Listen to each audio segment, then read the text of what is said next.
Good morning मेरे प्यारे भाइयों। आप लोगों का मैथ के क्लास में स्वागत करता हूं मैं। आइए आज फिर से हम लोग देखेंगे रेशियो में कुछ टॉपिक। आज हम लोग रेशियो को बैलेंस करना सीखेंगे, है ना। रेशियो को बैलेंस करने का क्या मतलब है, दो से अधिक रेशियो दिया रहेगा और उसको बैलेंस करना है। कहने का क्या मतलब है कि हमारे पास दो टाइप का रेशियो दिया हुआ है। एक पहला कॉलम में कह रहा है क्या हमारा कि a अनुपात b 2:3 है। कह रहा है a अनुपात b जो है वो 2:3 है और दूसरे में कह रहा है b अनुपात c 3:2 है। तो a अनुपात b अनुपात c बताइए। कह रहा है कि जब पहले वाले में कह रहा है, ध्यान से देखिएगा, पहले वाले में कह रहा है जब a 2 तब b 3 और दूसरे वाले में कह रहा है कि जब b 3 तब c 2 है। तो जब a तब b तब c का मान बताइए, यानी लगातार कह दीजिए। यहाँ देखिए ब्रेक है, a के बाद b पे गए और रुक गए, फिर b से शुरू किए और c पे जाके रुक गए। लेकिन इसमें क्या करना है, हम लोग को लगातार बताना है, लगातार मान बता देना है। तो देखिए समझेंगे, इसमें जो है वह दो प्रकार के घर है। ये दो प्रकार का घर है, एक घर ये और एक घर ये। इस दो घरों में क्या होता है ना, जैसे दो घरों में संबंध जोड़ना होता है। बैलेंस करने का मतलब है हम लोग को संबंध को जोड़ना। इसमें संबंध जोड़ना है जब मान लीजिए दो परिवारों में संबंध हम लोग नहीं देखते हैं, कहीं किस एक दूसरे से संपर्क नहीं होता है, फिर भी उनसे संपर्क करके हम लोग क्या कर लेते हैं, संबंध को जोड़ देते हैं, दो परिवारों को जोड़ देते हैं। उसी प्रकार से यहाँ भी दो परिवार को जोड़ना है। तो इस दो परिवार को जोड़ने के लिए कोई ना कोई एक ऐसा टर्म होगा जो उसमें कॉमन होगा। कहने का मतलब है अगर इस परिवार और इस परिवार को शादी कराना है तो एक अगुआ होगा, नहीं होगा। बिना अगुआ का शादी नहीं होता है, अगुआ का शादी नहीं होता, यानी कि बिना कॉमन टर्म्स का, बिना एक कॉमन सदस्य का दो परिवार आपस में नहीं जुड़ते। तो यहाँ देखेंगे दोनों परिवार में कौन है आपस में जुड़ने वाला, तो B एक ऐसा सदस्य है जो दोनों में है। तो हम लोग देखेंगे क्या दोनों में जो है वो एक अच्छा आदमी है कि नहीं। देखिए ये कह रहा है कि जब A 2 तब B 3 और जब B 3 तब C 2, यानी कि एक ही तरह की बातें हैं ना। यानी यहाँ दोनों C B हमारा एक तरह का है, इसलिए डायरेक्ट रेशियो लिखेंगे हम लोग 2:3:2। आंसर हो जाएगा हमारा। स्पष्ट है। आइए हम लोग देखते हैं एक दूसरा क्वेश्चन यहाँ समझते हैं। चलिए अब हम लोग इसको 6 कर दिए। हमने क्या कर दिया, इसको 6 कर दिया। कहने का क्या मतलब है कि जब A 2 तब B 3 है और जब B 6 है तब C हमारा 2 है। जब B 6 की जगह पे कुछ और कर दो, कटेगा ये 5 ही कर देते हैं, ठीक है।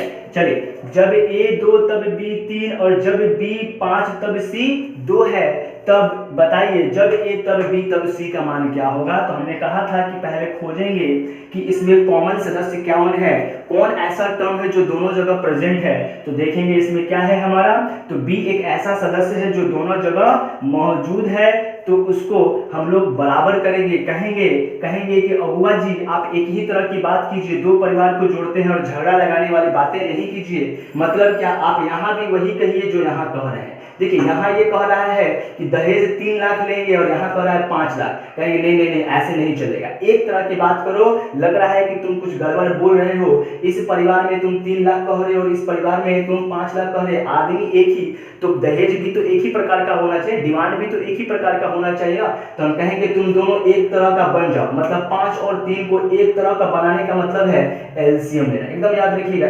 एलसीएम क्या लेना है हम लोग को, एलसीएम ऑफ 5 और 3, एलसीएम ऑफ 5 और 3, यानी 5 और 3 का एलसीएम लेंगे। यही 5 और 3 का एलसीएम जो आया वह एक तरह की बात हो गई, वह एक तरह की क्या हो गई बात। ये जो है वह एक तरह की बात है। अब इसको भी 15 बनाएंगे और इसको भी 15 बनाएंगे, यानी कि पता चल गया कि ना तो 5 ना तो 3, वह मान क्या रहा है हमारा, तो 15 लाख मांग रहा है। इसको 15 बनाने के लिए हम जानते हैं कि जब इधर 3 से गुना करेंगे तो रेशियो के प्रत्येक पद में गुना करना पड़ता है। जब यहाँ 3 से कहेंगे तो ये कहेगा कि हमको भी कीजिए, नहीं तो हम गुस्सा जाएंगे, यानी यहाँ भी 3 से करना होगा। नहीं, चलो इसको 15 बनाने के लिए यहाँ 5 से करना होगा, तो यहाँ भी 5 से करना होगा। यानी अब हो गया कि जब A 10 तब B 15 और जब B 15 तब C मेरा 6, यानी अनुपात मेरा 10:15:6। नहीं, एकदम आंसर हो गया। कुछ भी नहीं करना है। आगे और भी मेथड देखेंगे, यही कहलाता है रेशियो को बैलेंस करना। बहुत ही आसान है, रेशियो को बैलेंस करना हम लोग सीख गए। कैसे सीखना है, तो जो अगुआ है यानी जो कॉमन टर्म है उसको क्या करना है, हम लोग को कॉमन टर्म्स को बराबर करना है, इक्वल करना है। नहीं, आइए हम लोग कुछ और देखते हैं। बहुत ही आसान है, बहुत ही आसान है, इतना नहीं करने की जरूरत पड़ती है। और देखिए बहुत ही मजा आता है। आज हम लोग एक नया मेथड पढ़ेंगे रेशियो को बैलेंस करने के लिए। रेशियो को बैलेंस हम लोग कैसे करेंगे, तो देखिए इसको हम लोग क्या करेंगे, ऐसे लाइन खींच देंगे। नहीं, जब भी हम लोग को लाइन हो हम लोग को निकालना है कि जब ए अनुपात बी 2:3 है, ध्यान से देखिएगा, ए अनुपात बी 2:3 है और बी अनुपात सी 5:2 हो, तो हम लोग को ए अनुपात बी अनुपात सी यानी कि लगातार बताइए। ये कह रहा है जब ए 2 तब बी 3, जब बी 5 तब सी 2, तो बताइए जब ए तब बी तब सी का मान क्या होगा, यानी लगातार बता दीजिए, कुछ भी नहीं करना है, एकदम ध्यान से समझिएगा। इस ए अनुपात बी को लेकर के इसके नीचे रख देंगे, यानी कि कह रहा है ए 2 और बी 3 है, तो ए के नीचे 2 और बी के नीचे 3 लिखेंगे, 2:3। ठीक है, ध्यान से देखिएगा, ए अनुपात बी है इसलिए ए अनुपात बी के नीचे लिखें। हम लोग यहाँ पे कह रहे हैं बी अनुपात सी, तो जस्ट बी अनुपात सी के नीचे लिखेंगे, यहाँ 5 लिखेंगे, यहाँ 2 लिखेंगे और एक लाइन ऐसे खींच देंगे। एकदम ध्यान से समझिए, कुछ भी नहीं करना है। ए अनुपात बी और बी अनुपात सी दिया था इसलिए ए अनुपात बी की जगह पे ए अनुपात बी लिख दिए, बी अनुपात सी है इसलिए बी की जगह पे बी और सी की जगह पे सी लिख दिए, कोई दिक्कत नहीं, आराम से देखेंगे हम लोग। अब देखिए यहाँ एक खाली जगह है और यहाँ भी एक खाली जगह है, क्या करेंगे हम लोग, तो ठेल देंगे। ठेलना नहीं समझते हैं, ठेल दीजिए, तो ये जब 3 उधर ठेलाएगा तो क्या जाएगा, जो बगल में रहता है जो आगे रहता है वही ना ठेलाता है, तो 3 आगे है तो ठेलेंगे तो क्या जाएगा 3, तो ठेलिए। कहां तक ठेलना है, तो जितना खाली होगा, जितना खाली मिलेगा उतना भीतर तक ठेल दीजिए, कोई दिक्कत नहीं, आराम से ठेल दीजिए। 3 इधर ठेलेगा तो कितना आएगा 5। अब हो गया ठेला ठेली।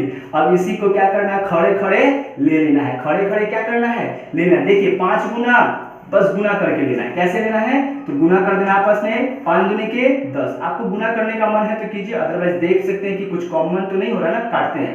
5 दूनी के 10, 5 तिहाई 15, 3 दूनी के 6। कुछ भी ऐसा नहीं हो जो इसमें कॉमन है, इसलिए यही मेरा आंसर हो जाएगा। और इस मेथड को कहते हैं ठेला ठेली मेथड, कोई दिक्कत नहीं, आराम से देखिए, आराम से हम लोगों ने इसको बना दिया।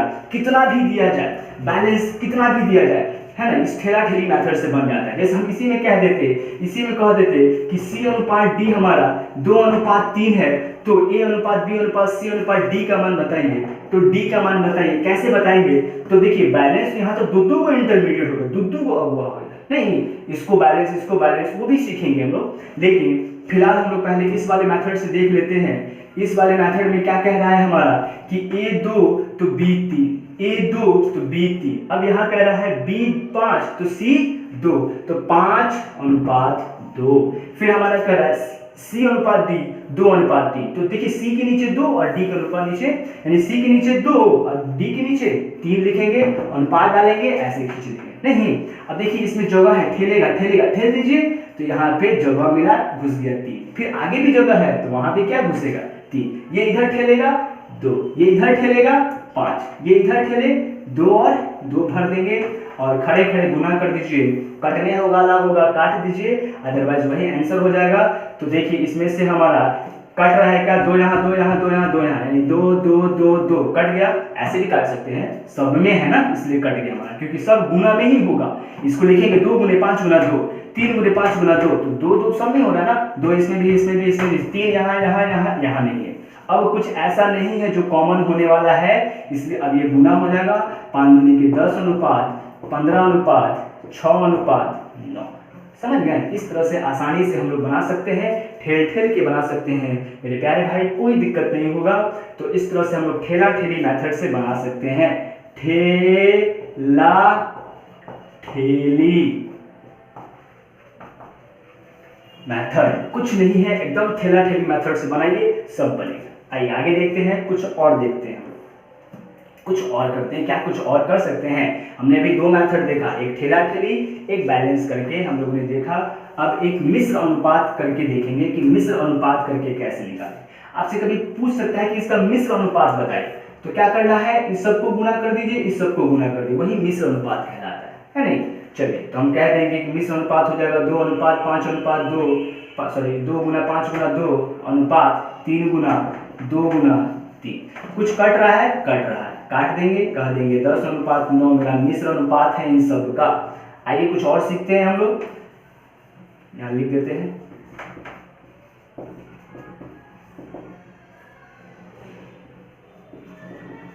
हाँ, मिश्र अनुपात पूछेगा तो कुछ नहीं, पहले वाला सारा टर्म लेके गुना कर दीजिए, दूसरे वाला टर्म लेके दूसरे साइड गुना कर दीजिए, कट रहा है तो काट दीजिए, वही मेरा आंसर है। तो हम लोग ने देखा कि अब हम लोग देखेंगे इसी को बैलेंस करने पे मिश्र का ही एक टाइप का टाइप है, मतलब कहना क्या चाह रहे हैं कि दिया हुआ है ए अनुपात बी 2 अनुपात 3, बी अनुपात सी 5 अनुपात 2 और सी अनुपात डी 2 अनुपात 3, डी अनुपात ई हमारा 3 अनुपात 2 हो, 3 अनुपात 3:2 हो, यानी 3 अनुपात 2 हो। तो हम लोग को इतनी सारी चीजें बतानी है कि इसका मान क्या होगा, इसका मान क्या होगा, इसका मान क्या होगा, इसका मान क्या होगा, समझेंगे।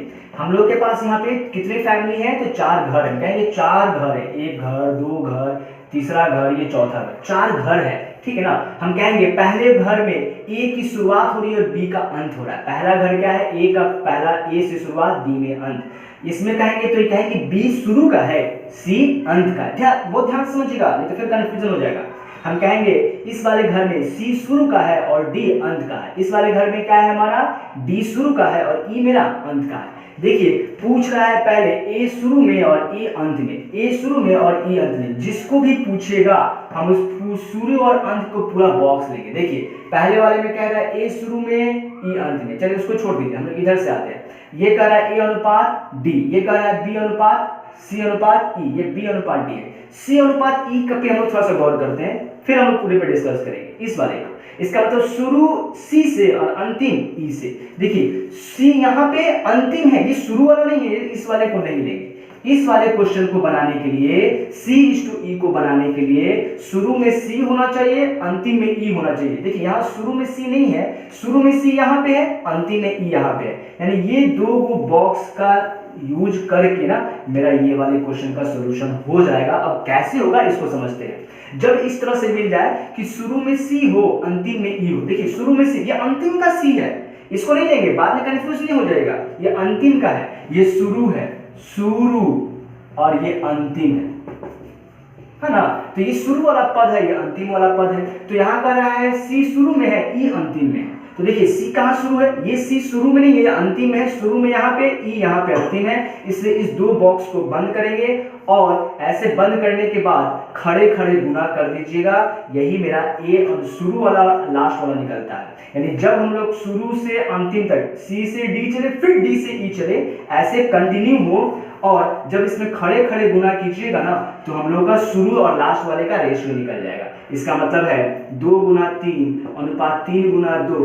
ये देखिए 3 से 3 कटा, 2 से 2 कट गया, 1 अनुपात 1, यानी हम कहेंगे कि इसका आंसर 1 अनुपात 1 का। समझ में आया? कोई बात नहीं, फिर से देखते हैं। हम लोग को निकालना है B अनुपात D, यानी B शुरू में होना चाहिए, D अंतिम में होना चाहिए। देखिए यहाँ B शुरू में नहीं है, B शुरू में यहाँ है, D अंतिम यहाँ में, यानी हम लोग को बस इस दो बॉक्स से मतलब है, शुरू में अंतिम में। लेकिन ये लगातार भी होना चाहिए, मतलब B से C पे खत्म और C से D पे खत्म। फिर खड़े खड़े गुना कर दीजिएगा, आंसर हो जाएगा। 2 से 2 कटेगा, 5 अनुपात 3 मेरा आंसर हो जाएगा। 5 अनुपात 3 आंसर हो जाएगा। इसको बैलेंस करके भी बना सकते थे हम, ये नहीं कर रहे कि नहीं बनेगा हमारा, है ना। ठेला ठेली लगा के भी बना सकते हैं, लेकिन ऐसे बनाना ज्यादा अच्छा है। मिश्र अनुपात में बनाना ज्यादा अच्छा होता है। A अनुपात D कह रहा है, इसका मतलब A शुरू में और E हमारा अंतिम में। A अनुपात E कह रहा है, A शुरू में, E अंतिम में। देखिए शुरू में A यहाँ है, अंतिम में E यहाँ है, यानी इन सबको गुना कर देंगे हम लोग तो क्या मिल जाएगा हमारा, A अनुपात E मिल जाएगा। कुछ कटने वाला है तो काटेंगे। देखिए 2 से ये 2 कट गया, नहीं या यहाँ भी काटे थे हम लोग। 3 से ये 3 कट गया हमारा, और कुछ तो है नहीं कटने वाला हमारा। ये 2 वाला इस 2 से कट गया, ये 3 मेरा इस 3 से कट गया। अब देखिए यहाँ 2 बच रहा है, तो ये 2 इस 2 से कट गया, सिर्फ 5 और 3 बच गया। इसलिए आंसर हो जाएगा इसका भी हमारा 5 अनुपात 3। स्पष्ट है? आइए बहुत ही आसान है। A अनुपात D निकालना है, A अनुपात D निकालना है। A और D यहाँ है, ऐसे नहीं लेंगे, हम बस ऐसे ही दिखा रहे थे कि A और D दिख गया तो ऐसे नहीं लेंगे। मतलब हम लोग को A शुरू में, D अंतिम में होना चाहिए। A शुरू तो ले रहे थे आप, लेकिन ये अंतिम वाला, यानी इसको लेना है, यानी इस 3 बॉक्स को ही हम लोग को यूज करना है और इसी में काटना है। देखिए ये इससे कट गया हमारा और कुछ कट नहीं रहा है, ये इससे कट गया इससे और हमारा कुछ कट रहा है नहीं कट रहा है। 10 अनुपात कितना हो गया आंसर हमारा 10 अनुपात 9, 10 अनुपात 9। नहीं समझ में आ रहा तो गुना कर दीजिए, गुना कीजिएगा तो वो लिखिएगा आप इसको कि 2 अनुपात 5 अनुपात 2 अनुपात 3 गुना 2 गुना 3 लिखेंगे। 2 गुना 5 गुना 2 और 3 गुना 2 गुना 3। और देखिए इसमें क्या कट रहा है तो 2 से 2 कट गया, 5 दूनी के 10, 3 3 9 आ गया ना वही। इस तरह हम खड़े खड़े गुना करके ऐसे बना सकते हैं। कोई कह देगा ऐसे बना दीजिए, A अनुपात B अनुपात C अनुपात D अनुपात E का मान निकाल दीजिए। क्या हम लोग इस हेल्प से इसका मान निकाल सकते हैं? एकदम निकाल सकते हैं। देखिएगा कितना आसानी से हम इसको बना रहे हैं। देखिएगा कुछ नहीं, आप यहाँ ठेला ठेली भी लगा सकते हैं और ऐसे भी इसको बना सकते हैं। कैसे बनेगा हम लोग देखते हैं। आइए, ये 5 अनुपात 2 अनुपात 3 है, 5 अनुपात 2 है और 2 अनुपात 3 है, 3 अनुपात 2 नहीं। और हम जानते हैं क्या जानते हैं कि हम जानते हैं कि जब खड़े खड़े गुना कर दीजिएगा तो पहला वाला और अंतिम वाला निकल जाएगा। नहीं, जब इन सबको गुना कीजिएगा कितना वाला है 5 दूनी के 10 6 60, यानी यहाँ गुना किए तो आ गया 60 और इधर जब गुना करेंगे तो कितना आ जाएगा हमारा तो 6 6 के 36, यानी हम कहेंगे कि ये मेरा 36 हो गया। अब देखिएगा हम कह रहे हैं एकदम बैलेंस करना है, एकदम ध्यान से समझना है। हम जानते हैं कि जब सबको खड़े खड़े गुना करें, हाँ यहाँ कट रहा है लेकिन अभी हम नहीं काट रहे हैं, ध्यान से देखेंगे। जब खड़े खड़े गुना कर देंगे तो पहले वाला और अंतिम वाले का रेशियो निकल जाएगा, पहला वाला अंतिम। देखिए यही काटिएगा ना तो कट के हमारा 5 अनुपात 3 आ जाएगा। लेकिन हम लोग को A अनुपात B अनुपात C अनुपात D अनुपात E निकालना है। तो कैसे निकालेंगे? इसमें हम कहेंगे A 60 आया, लेकिन यहाँ देख रहे हैं कि A 60 नहीं, A हमारा कितना है 2 है। इस 2 को 60 बनाने के लिए कितना से गुना 30 से, तो यहाँ भी 30 से गुना करना होगा। नहीं, इसका मतलब B मिल गया हमारा 90, B मिल गया हमारा 90। अब देखिए जब ये 90 हो गया तो यहाँ भी तो B 90 होना चाहिए, क्योंकि B तो हर जगह सेम है, क्योंकि यहाँ कॉमन टर्म है। हमने पढ़ा था कि जो भी कॉमन होगा वह एक ही तरह की बात कहेगी, यानी सेम वैल्यू देगी। यानी यह 90 तो यह भी 90। अब इसको 90 बनाने के लिए कितना से गुना होगा 18 से, 18 × 5 90। 18 से जब गुना यहाँ कीजिएगा तो 18 से गुना यहाँ भी होगा ना। अब देखिए ये हो गया हमारा 18 दूनी के 36, यानी हम कह सकते हैं कि ये मेरा 36 है। अब ये 36 है तो यहाँ कितना से गुना करेंगे ताकि 36 बनेगा, तो यहाँ पे 18 से। क्यों?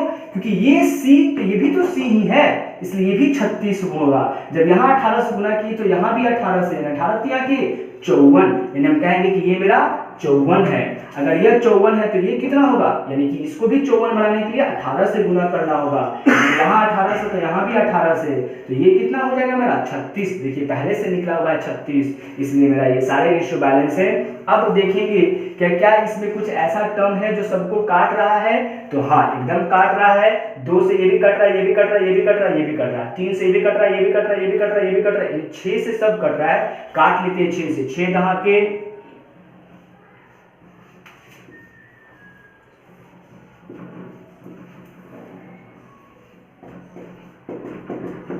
अब ऐसा कुछ भी नहीं है जो सब में कॉमन है, इसलिए हम कह सकते हैं कि A अनुपात B अनुपात C अनुपात D का मान हम लोग ऐसे भी बैलेंस करते हुए बना सकते हैं। तो मेरे प्यारे भाई ये बहुत ही इंपॉर्टेंट था इस तरह से बनाना, और इस तरह के क्वेश्चन एग्जाम में खूब पूछता है। कभी कभी क्या होता है ना कि A C अनुपात E ना पूछ करके E अनुपात C पूछ देता है, मतलब उलट के A अनुपात D ना पूछ करके D अनुपात A पूछ देगा। तो पहले हम लोग A अनुपात D निकाल लेंगे और फिर जब D अनुपात A पूछेगा ना तो इसको हम लोग उलट देंगे, 9 अनुपात 10 कर देंगे। स्पष्ट है, कहीं कोई दिक्कत नहीं होनी चाहिए। जब भी रेशियो इस टाइप से पूछेगा सारे के सारे बनेंगे, एक भी क्वेश्चन मिस नहीं होना चाहिए। आप बुक के RS अग्रवाल एनसी आप कोई भी बुक उठा लीजिए, है ना, लूसेंट का रेलवे मैथ निकाल लीजिए, किरण निकाल लीजिए, सारे के सारे SSC बैंकिंग दुनिया का कैट जो भी हो आप, है ना। आज दुनिया के किसी भी कंपटीशन एग्जाम का बुक उठा के बनाइए, है ना, सीसेट के, कैट के, एमबीए का, जिस भी किताब का आपको निकालना है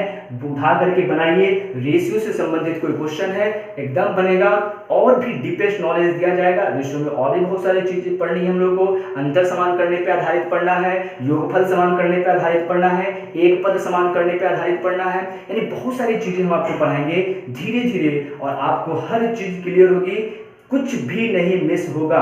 यही नहीं, ये जब चैप्टर छोड़ेंगे ना तब आपको पता चलेगा कि रेशियो का इंपॉर्टेंस क्या था, है ना। जब आगे हम लोग परसेंटेज पढ़ेंगे और वहां रेशियो से क्वेश्चन बनाएंगे तो कहिएगा कि वाह कितना अच्छा लगा। फिर मेंसुरेशन तक पढ़ेंगे, ज्योमेट्री पढ़ेंगे, अलजेब्रा पढ़ेंगे हम लोग, फिर ट्रिगो पढ़ेंगे, उसमें भी एडवांस में भी हर जगह हम लोग रेशियो का कॉन्सेप्ट का यूज करते हैं और आगे उसी का यूज करते हुए बनाएंगे। तो हमारे चैनल के साथ बने रहिए और अपना प्यार देते रहिए। लाइक, सब्सक्राइब और शेयर कीजिए ज़्यादा से ज़्यादा, है ना, और बेल आइकन दबा करके सब्सक्राइब कीजिए और दूसरे मित्रों को भी बोलिए कि कितना अच्छा पढ़ाया जा रहा है। चलिए, थैंक यू, धन्यवाद।